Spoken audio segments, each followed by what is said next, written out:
Hi guys, it's Chris at Cork and Crown back in my cider shed with some more cider to try. And who is it? I'll give you 3 guesses. Nope, correct. It's Ross on Y. How did you not get that first time? Bloody hell, we try enough of their things. I've still got loads to try. I've got 1, 2, 3, 4, 5, 6, 7 bottles left to try of their stuff, yeah. And I've still got other stuff as well. So we're going to go forever. This is their Beauty of Bath. I picked it up because it's 4.5%, which I like. I believe Beauty of Bath is an eating apple, dessert apple. Well, it is.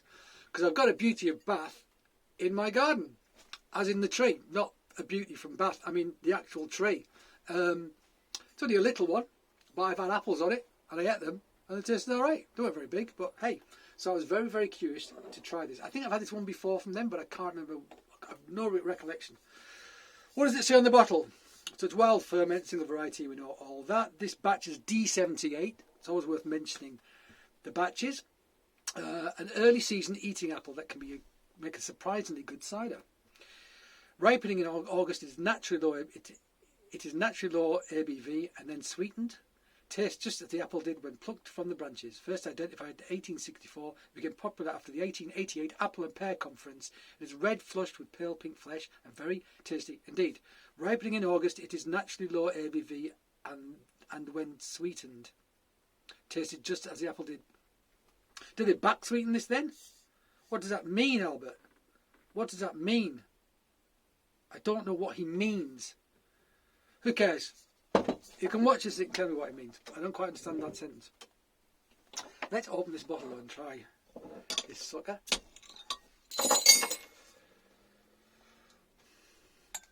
Get rid of that. I have to clean this shed at some point. Gosh, nice colour. Is that my imagination or is that a wonderful colour? That looks like rosé. Where's that thingy? Thingamajig, not thingy. There it is. That has got a very, very pleasant colour to it. So that has got a hint of pink, sort of pinkish rosé, like a Provençal rosé about that or something, which I like very much. It's bright. Very little fizz, I think, when I opened it. What a pretty looking thing. It's got like a salmon pink sort of hue to it, which I like very much. That's great. Let's smell it. Lots of fruit. Actually, on the nose, it makes me think of like a Provençal rosé as well to some degree. How funny. Well, this is a dessert apple, though. It doesn't have different characteristics to a cider apple.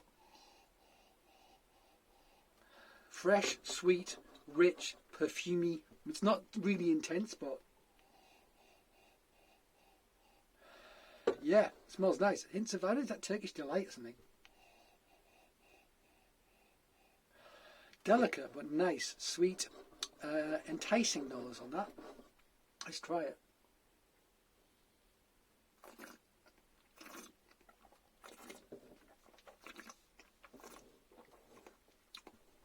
Okay.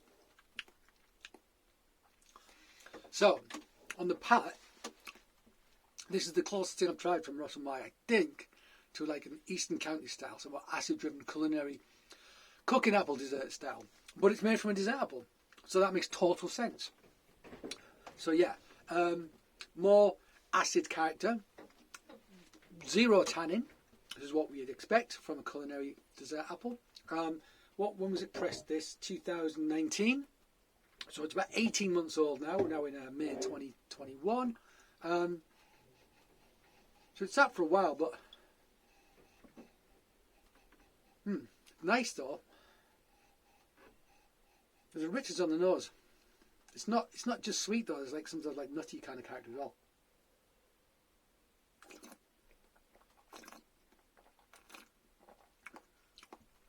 And it's got some residual sugar. It really has. It really has. For Albert and Mike, that's full on sweet. For every other palate, it's not. It's medium. And the acidity that you've got in it balances it very well. A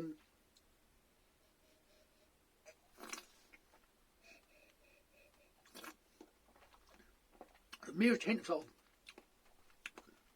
barn about it, which I like.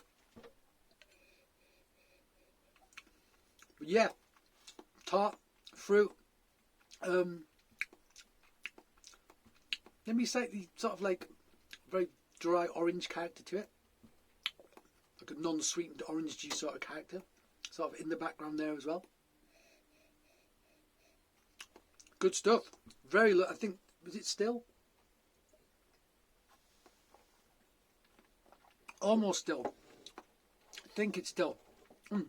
Yeah, orange juice. I think it's some tartness. So it's almost like a citric sort of tartness. Or like a rhubarby sort of tartness.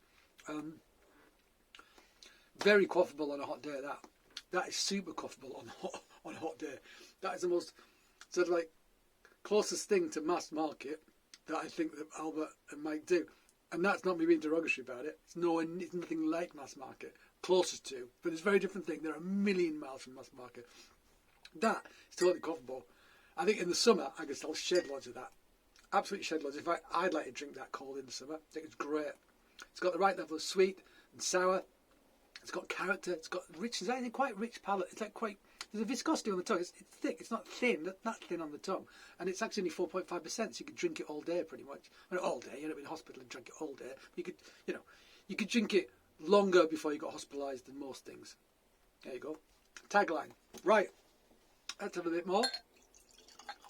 I love that colour. That's like pink rosé thing, and it's the sort of thing you drink in the same sort of environment as you drink a rosé wine. It's very the colour suits the style. Right, guys. Thank you for joining me in my shed. Please do join me again. Get some Beauty of Bath if you want to try it. I recommend you do. It's very different to their regular ciders, I would say. So, do join me again. But until then, cheers.